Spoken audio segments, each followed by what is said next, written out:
그러니까 아파트는 다 올라갈 것만 네. 보고 있으니까 누군가는 꺾어줘야 이게 거래가 되는데 다 올라갈 것만 보고 있으니 이게 중개하는 분이 되게 어렵죠. 가계약금 그리고 걸고 또 안 한다 막 이런 얘기 되게 많다면서 아파트는. 가계약이 네. 없다고 이제 말씀을 드리는데도 네. 예전에 얘기지 지금 가계약을 하는 경우는 안 쓰고 있는데도 지금도 그런 얘기들 했어요. 그리고 강남 분들은 친구, 뭐 친척, 가족들이 다 변호사예요.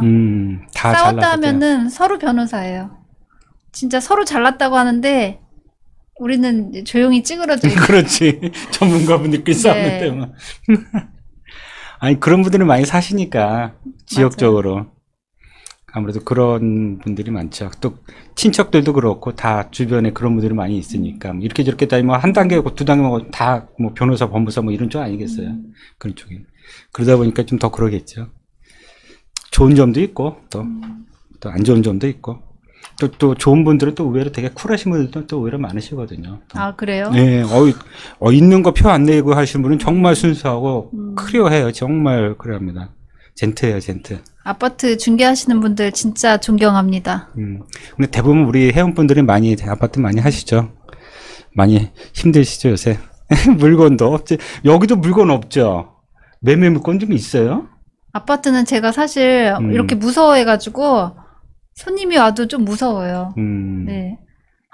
근데 물건도 별로 없을 것 같은데. 물건도 안 나와요. 물건도 안 네, 나와. 비싸게 전세 물건도 나와요. 없을 네. 거고 전세도 여기도 네. 없겠죠 뭐. 맞아요. 영통도 그렇고 전국적으로 제가 들은데 치고 아파트 전세 물건 나왔다는데 별로 없어요. 잘해야 하나? 두 개 나오면 많이 나온 거고. 물건 가진 사람이 그리고 또 물건 많이 갖고 있는 부동산이 갑인 것 같아요. 전세도 그렇고 전세 진짜 막 줄 서서 계약하잖아요. 그렇죠 지금. 정부에서는 이제 뭐 이렇게 저렇게 공급을 많이 한다고는 하는데 공급이라는 게 부동산이 금방 공급할 수 있는 게 아니라서 그렇죠. 내년 거 뭐 땡겨서 뭐 많이 이제 예약도 뭐 많이 이렇게 공급한다고 하는데요. 어쨌거나 시간은 좀 더 지나가 봐야 될 것 같고요. 시장의 원리를 약간 이렇게 좀 어긋나는 것 같아서 사실은 이게 좀 개입하는 거는 맞기는 한데 좀 그러네요. 어떨 것 같으세요? 회장님은 가격이 지금 아파트 가격 올라갈 것 같으세요?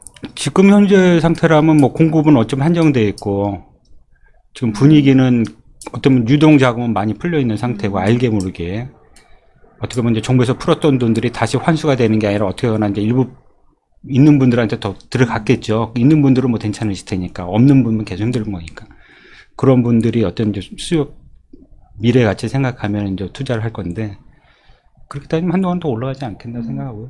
이런 상태로 정부에서 계속 공급을 압박을 하면 그 공급을 늘리면서 계속 만약 부동산 규제 그 얘기하니까 뭐 어제 뭐 조정 대상 지역도 굉장히 확대를 많이 했거든요. 그러니까 그런 식으로 계속 규제를 해 나가면은 어느 순간은 또 꺾일 수가 있겠죠. 그 전에도 그랬거든요. 10년, 20년 전에도 한 번에 10년에 한 번꼴로 이런 걸 겪는 건지. 아니, 그때도 그런 적이 있어요. 그러니까 결국 그래서 너무 힘드니까 또 풀어주고, 그럼 또 올라가면 또 규제하고 또 풀어주고 뭐 이런. 요번에도 뭐 안 그런다고는 하지만 뭐 여태까지는 계속 그랬는데 그게 시장의 원리니까. 근데 한동안 이제 없는 분들은 힘들겠죠, 지금. 요 강남에는 조금 일부분 규제를 좀 최근에 좀 영향을 받는 것 같아요. 특히 취득세. 취득세가 뭐 12%짜리라는 건 좀 부담스러운 부분이 확실히 있는 것 같아요. 8%, 12%짜리는 확실히 있는 것 같습니다. 세무도 그렇고 아파트는 힘들어. 세무사인데 양도소득세 상담 안 한다잖아요. 세무상담 안 한다고. 그러니까요. 하도 변화가 무상하고 그 들은 것 중에 하나만 잘못해도 뭐 완전히 뭐 잘못하면 크게 당할 수가 있으니까. 저희 옆에 부동산 같은 경우는 그 매도인 분이 나 올해 아파트 한 채 팔았어. 그렇게 얘기를 하셔서 그럼 사모님 저기 지금 하나 더 팔 거는 잔금을 내년으로 해야 되겠네요. 그렇게 얘기를 하고 그분이 실제로 내년 잔금으로 계약을 하셨는데 그 세법이 막 여러 가지 복잡한 게 있잖아요. 올해 안에 팔아야지 또 뭐 혜택을 주는 게 있었나 봐요. 그거 하나를 꼬투리를 잡아가지고 그 너 때문에 내가 세금을 2천만 원 손해 보게 생겼으니까 2천만 원 물어내라고. 그 세무사한테 청구하잖아요. 그러니까, 세무상담 잘못했다고. 그래서 다시 한번 세무 문제는 절대 세무사님과 상담하시라고 얘기를 해야 된다는 거. 그냥 뭐 내년에 팔아야겠네요. 이런 얘기도 하면 안 되겠더라고요. 그렇죠. 네. 반드시 최근에는 진짜 아니 근데 세무사님도 그 얘기 한다는데요. 뭐 상담 나한테만 받지 말고 한두 군데 더 맞아, 가보세요. 맞아. 그런다는데 네. 얘기가 달라수면 근데 충분히 이해되는 게 얘기하시는 분이 다 얘기했다고 하는데 빼놓고 얘기할 수도 있어요. 이분은 그 듣는 분은 이게 하나 만에 하나라도 이게 하나라도 걸릴 수가 있는 건데 그걸 빼놓는 순간 검토를 안 해버리니까 그래서 최근에는 뭐 이렇게 적어가지고 뭐 근거 내기는 중개사가 거죠. 세무사보다는 나은 직업인 것 같아요. 그렇죠. 세무사가 제일 힘든 직업 같아요. 지금. 최근에는 하도 네, 변화가 무쌍해서. 네. 질문 들어온 거 있는데 한번 좀 보겠습니다. 전세는 지금 완전 없네. 지금 전세는 지금 없는 거, 뭐, 여기저기는 다 마찬가지인 것 같고요. 임차인은 변호사, 임대인은 법대 교수, 협회 계약서 인정을 안 하고 새로 계약서를 만들어서 있습니다. 그러니까 이거 봐. 임대인이 법대 교수, 임차인이 빵빵하신 변호사. 거지. 두 분 다 빵빵하신 거야. 한방 계약서를 인정을 안 해서 새로 계약서를 만들어서 작성했어요. 이런다니까요. 그러니까. 네. 아니 근데 지금 이 얘기 나왔으니까 사업을 한다고 이제 토지 거래를 한다든지 큰 공장 거래하면 우리가 계약서 쓰잖아요. 근데 이 계약서는 그냥 서류일 뿐이고 실제로는 그 변호사들끼리 서류가 왔다 가고 장수가 몇 장인 게 나와요. 그걸 주고받아서 거기에 토지 하나 어짜아짜까지 다 고쳐가지고 저도 요번에 그거예요. 그 건물 계약할 때 그 조관영 네. 사장님한테 건물 많이 하시잖아요, 매매. 그 계약서 양식을 받아가지고 그게 또 이제 변호사 자문을 받은 비싼 계약서라고 하더라고요. 그걸로 이제 작성하는데 장수가 한 열대 장 돼요. 근데 임대인이, 매도인이 7명, 매수자가 3명이에요. 아이고야. 간인도 다 찍어달라 그래서 도장만 한 300번 찍었나? 3명이 도장을 한 300개 찍은 것 같아요. 너무 힘들었어요. 근데 원래 사실은 정확하게는 이제 간인 찍어야 되는 건 맞거든요. 네. 근데 저희 중개사님 여기서 이제 많이 보실 텐데 중개사님들도 보면 계약서 한 두세 장 되면 간인 안 찍는 분도 아직도 계세요. 우리 어떻게 보면은 주택 임대차 계약서에 하는 거 있죠. 주택 임대 사업자 하는 계약서 몇 장 되잖아요. 4장, 뭐 작게도 3장, 4장 되는데 중간에 간인 안 찍거든요. 원래는 찍어야 되는 게 맞는데. 아, 그래요? 저도 잘 간인 안 안 하다가 찍잖아요. 간인을 막 손을 떨면서 찍었더니 매도인이 언니는 많이 안 해봤나 보다 그러더라고요. 그렇지. 네. 그걸 꽉 눌러야 되기 때문에 힘들어요. 제가 간인을 10장짜리를 이렇게 한꺼번에 접어서 찍었는데 그렇게 하면 안 되고 한 장씩 접어서 한 장씩 찍어야지 이제 선명하게 나온다고 하더라고요. 맞아요. 이거 힘들어. 꽉꽉 눌러서 찍어야 되기 때문에 또 특히 법인 도장 같은 경우는 잘 나와야 되니까 꽉꽉 누르려면 힘듭니다.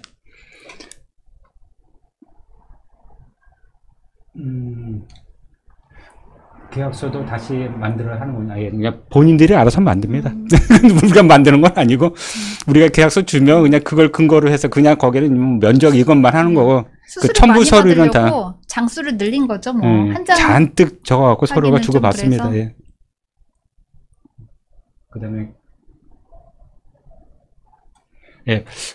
의무상은 아닌데 정식 계약서에는 간인 찍는 게 좋죠. 옛날부터 찍었던 거고 특히 서류하고 서류 사이에 검증되는 거는 사실 간인밖에 없으니까 제가 알기로는 정식 계약에는 간인 찍는 게 맞다고 생각합니다. 제일 우울한 사람들이 요즘에는 상가 임차인들이 아닐까. 너무 힘들죠. 지금 1년간 지금 영업을 거의 못하고 있거든요. 우리 그 K마스터즈 밑에가 노래방이에요. 근데 맞다. 노래방이잖아요. 우리 여기 들어온 지 1년 좀 넘었거든요. 제가 알기로는. 영업하는 거 거의 못 봤어요. 거의. 거의 뭐 중간에 잠깐 이렇게 뭐 하는 거 좀 보고요. 제가 한 달에 2번씩은 뭐 꼭 미신서 오고 막 몇 번씩 오니까 계속 그래도 뭐 친목회 관련돼서도 오기도 하고 뭐 방송하러도 뭐 꼭 오고 있고 그러니까 계속 들리는데 영업하는 거 거의 못 봤습니다. 오늘도 뭐 옆집 문 닫혀 있고 그 생각 나죠. 야 진짜 힘들다. 이분들 인테리어비, 공사비 거기다가 월세 내야 되잖아요. 관리비 내야 되고 뭐 영업을 하나도 못 하고 있고 정부에서 보조해 준다고 해서 뭐 몇천만 원씩 해주는 거 아니잖아요. 뭐 월세나 조금 보조되는 이런 거지만. 와중에 저희 또 수서 쪽에는 임대료를 또 올리겠다는 분도 계세요. 그러니까 네.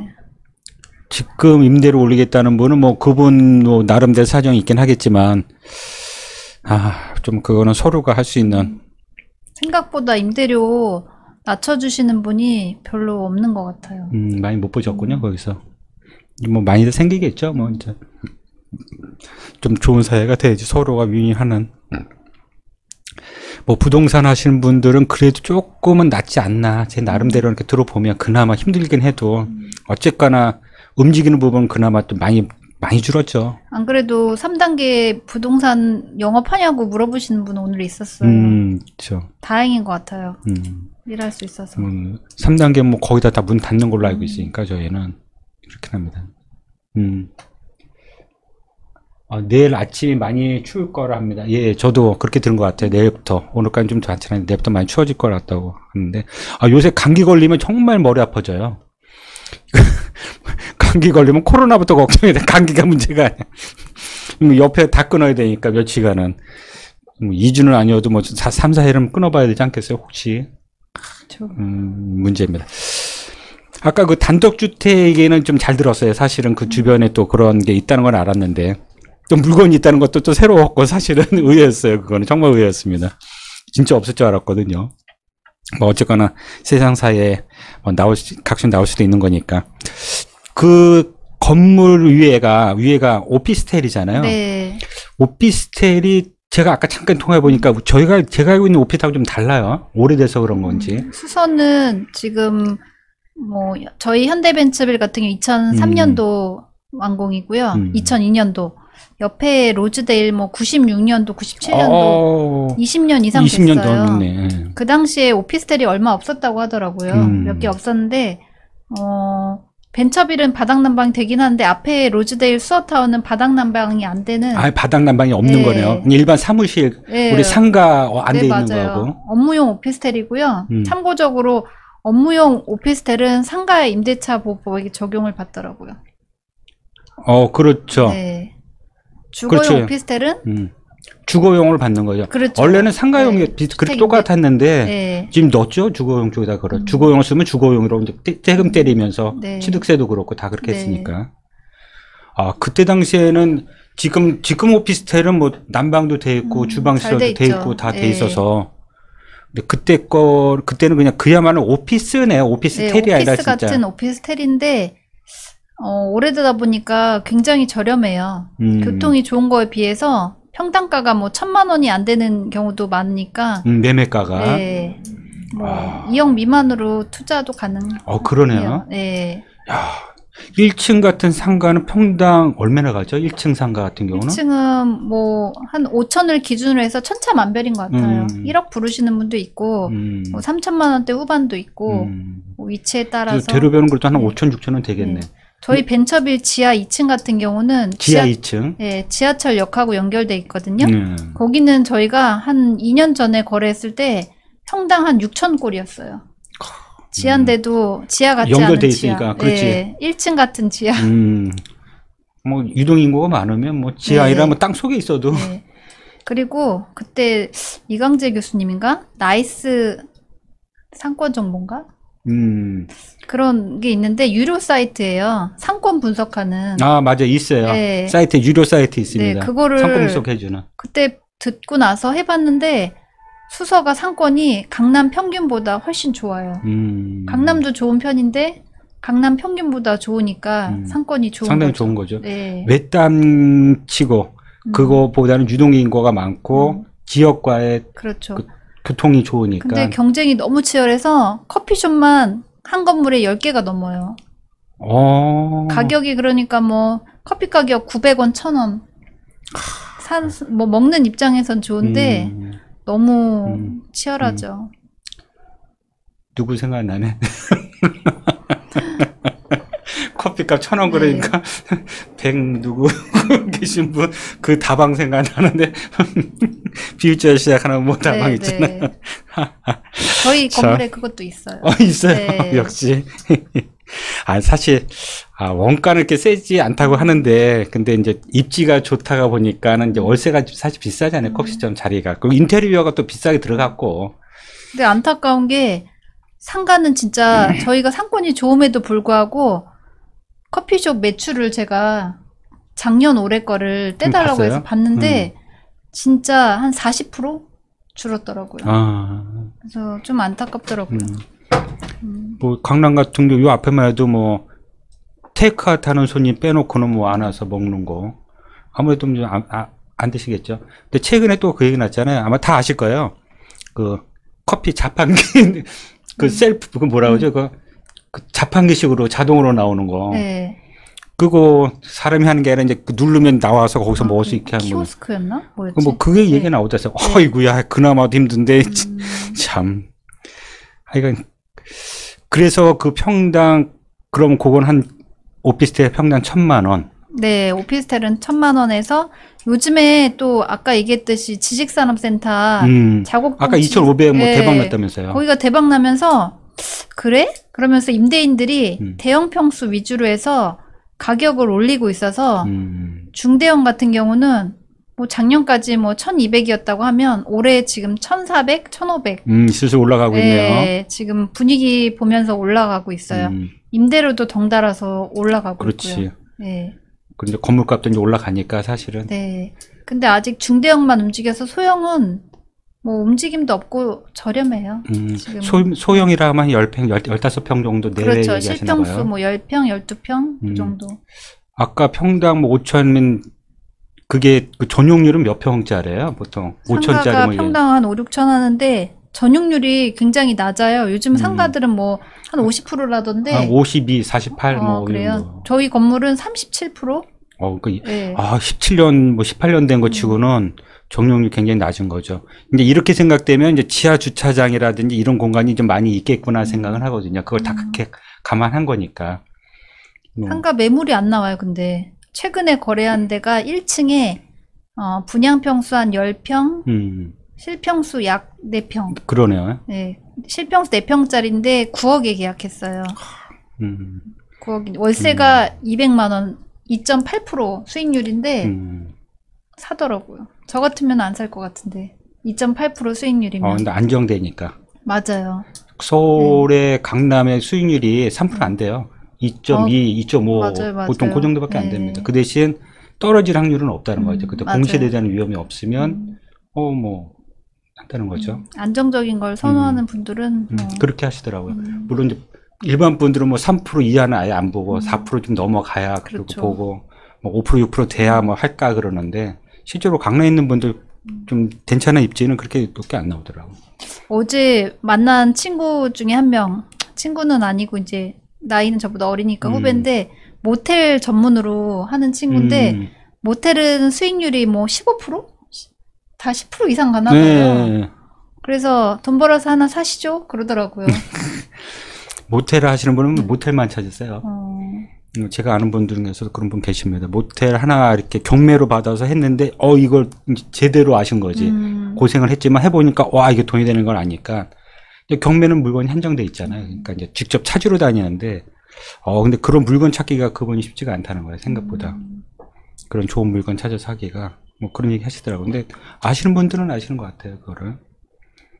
좀 어려워하시는 분은 어려워하시고 특수 분야라 근데 하여간 그거 하시는 분들은 그것만 전문적으로 또 하시고요. 그런가 그것만 봐요. 또 네. 찾으시고 그것만 또 그런 것만 또 이렇게 물건 찾아서 이렇게 또 소개하는 분도 계시는 것 같아요. 저희 회원 중에도 있을까요? 모텔 하시는 분? 하시는 분은 계실 텐데 그걸 전문적으로 공급할 수 있는 분이 있는지는 모르겠어요. 그것만 또 취급하는 분은 취급하시니까. 근데 우리 저는 회원분에서는 아직 네. 얘기 못 들은 것 같아요. 사실은 제가 그 저는 얘기는. 앞으로 토지를 많이 해보고 싶더라고요. 얼마 전에 보니까 토지 교육과정도 하나 생긴 것 같던데. K마스터. 네, 제가 어제 얼핏 들어가 봤는데. 아직 저 아직 못 봤어요. 토지가 생각보다 위험하고 함정도 많고. 어려운 부분이 좀 있어서 배워가지고 금방 하기에는 조금 그런 부분이 있어요. 물론 이제 그 교수님이랑 아는 분 교육 받고 좀 자문을 받아서 결국 같이 가긴 하는데, 근데 이제 기본적인 것만 알면 어차피 자문은 받아야 되거든요. 내가 전문가가 돼서 하기에는 너무 시간이 많이 걸리고 비효율적이라는 거죠. 업무가 지금 고객 만나서 브리핑하고 물건 하기도 바쁜데 그걸 언제 공부해갖고 언제 그걸 써먹어.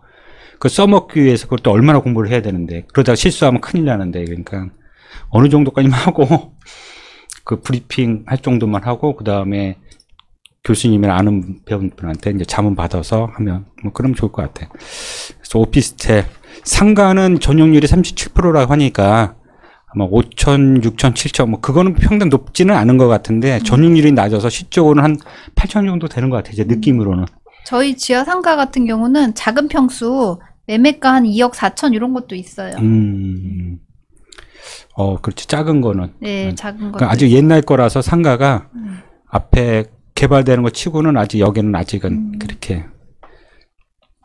그러니까 주로 찾는 게 이제 아파트고 뭐 이제 업무 보시는 분들은 지식산업단지 새거 그냥 그거니까 그래서 그런 것 같습니다. 그럼 오피스텔 시세는 뭐 그렇게 되고 그러니까 상가 시세나 오피스텔 뭐 아까는 오피스텔은 뭐 1,000만 원에서 1,500 뭐 얘기하셨던 것 같아요. 네. 뭐 난방도 안 돼 있다고 하는데 그야말로 오피스가 오피스텔의 조건만 조금 갖췄던 것 같아요. 초창기는 그게 이제 주거시설까지 갖추면서 지금 저희가 알고 있는 일반적으로 오피스텔이 된 것 같고요. 오피스텔 주거용 같은 저희는 그래도 업무용이라서 괜찮은데 주거용 같은 경우는 요즘에 주택수에 포함돼서 그렇죠. 진짜 난감한 분들이 많을 거예요. 1가구 주택에 들어가 버립니다. 그거. 그러니까요. 네. 주택 임대사업자 그리고 그거 진짜 악법인 것 같아요.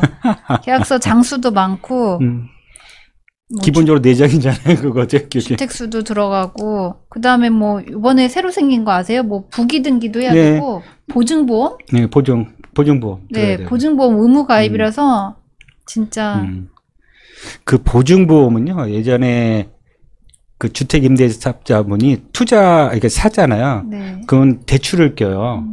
그럼 대출이 그때 한 8천 정도 꼈거든요. 그때 정부에서 지원해줬거든요. 저리로. 8천. 그러면 매매가에서 전세금을 빼면은 이제 나머지가 전세금보다 더 작아요. 이게 실제로 거래되는. 그러니까 전세금을 다 못 받아. 전세금은 한 2,500인데 남은 게 1,800개 안 돼. 다 해봐야.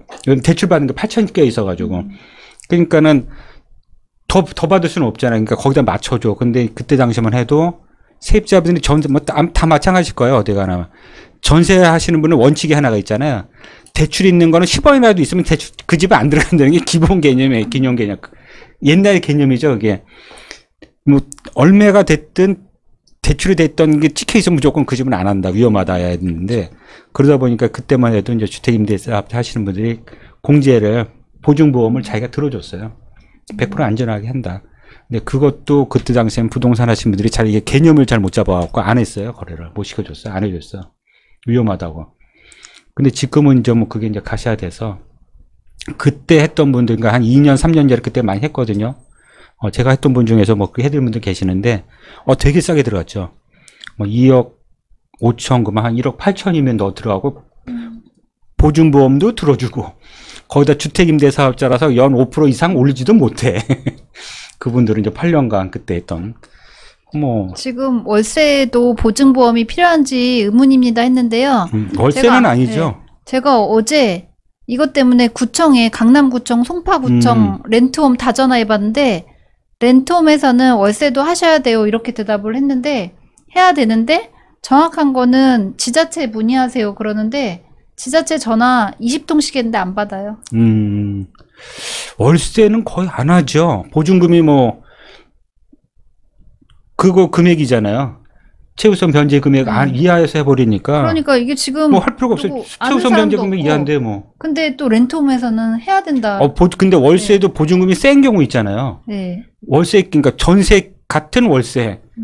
보증금이 뭐 5천, 1억에 뭐 월 20만 원, 25만 원 이렇게 되면 보증금이 크니까 이거는 해야지. 작아도 해야 되는 걸로 누군가 알고 오셔서 저도 왜 해야 되지? 해가지고 물어본 거였는데 답변을 아직 시원한 답변을 못 받았어요. 그러니까 크면은 저는 해야 된다는 생각을 네, 하고 있고요. 네. 근데 뭐 기본적으로 최우선 변제 금액 이하인 거는 어차피 주택임대차보호법 위에서 최우선 변제를 벌써 전입하고 확정일자만 찍으면 보장을 해주니까 굳이요 뭐 안전하게 다 보장을 받는데 굳이요. 근데 렌트홈에선 일단은 하셔야 됩니다. 이렇게. 그래요? 네. 그럼 저도 그 정확하게 모르겠네요. 네. 그러면 저는 그렇게까지는 아직 안 겪어봐서 그거는 좀 더 알아보셔야 될 것 같습니다. 예, 임대차에 대해서는 의문사항은 맞는데 보통 전세를 얘기하지 월세 예, 그거 좀 저도 좀 정확하게 뭐라고 얘기 못 해드리겠네. 지금 얘기하니까 그러네요. 지금 그 전에 그거 알았던 아시는 거로만 분 얘기하니까. 있으면 알려주세요. 저희 네. 강남구청, 송파구청은 전화를 안 받아요. 업무도 공무원들도 많은데 그거 네. 받기 시작하면 네, 일 못하고. 공무원들도 힘들 거예요. 제가 맨날 국토부도 전화하고 구청도 전화하는데 도대체가 전화를 안 받더라고요. 왜냐면 그거 받고 상담하기 시작하면 일 못해요. 그래서 그러실 것 같은데요. 아이고. 아, 그거는 좀 더 알아보시는 걸로 이렇게 하고요. 최근에 수서동의 그 부동산 좀 거래는 좀 어때요? 뭐 지금 어렵긴 하겠지만 그래도. 최근 뭐 확진자가 많이 나오면서 이번 주는 놀았어요. 네, 이번 주는 놀고 있고 저번 주는 제가 또 제주도 일주일 또 놀다 왔는데 아이고 대단하세요. 이런 제주도 갔다 오신 것도. 요즘 좀 원래 저희가 사실 피크예요. 뭐 11, 12, 1, 2, 3월까지 피크고 여름에 좀 노는 편인데 요번에는 좀 뜸하더라고요. 뜸한데 어쨌든 뭐 신혼부부들은 계속 전월세는 찾고 있고요. 그렇지. 뭐 살아야 네. 되니까요. 아파트도 은근히 물어보는 봐요. 물어는 보고 움직이는 건 오피스는 원래 항상 12월, 1월, 2월 신정 구정 전으로 새로 오픈 옮기는 거 뭐 이렇게 할 때 보통 네, 10년 때 많이 움직이니까. 맞아요. 그렇죠? 그래서 회사들은 많이 움직여요. 그래서 문의도 오더라고. 계속 오고 계약도 하고 있고. 상가는 계약하기가 좀 수월하죠. 그런 분들은. 상가? 사무실 구하시는 네. 분들은 계약하기 좀 수월하죠. 네, 수월해요. 아까 얘기했듯이 제일 좋아요. 남자 사장님들이 아주 편해요. 클리어하죠, 그냥. 네. 젠틀맨하고 그냥. 뭐. 경상도 분들은 2개도 안 봐요. 그냥 하나. 됐다. 예. 괜찮은 거 어떤 거고 뭐 오케이 됐네 뭐. 네, 이 정도면 됐네. 그게 그거지 뭐. 네. 여자 사장님들은 도배가 지저분하니 뭐 장판을 갈아주니 LED를 해주니 그런 남자분들은 고마 됐다 막 이런 분위기. 교통만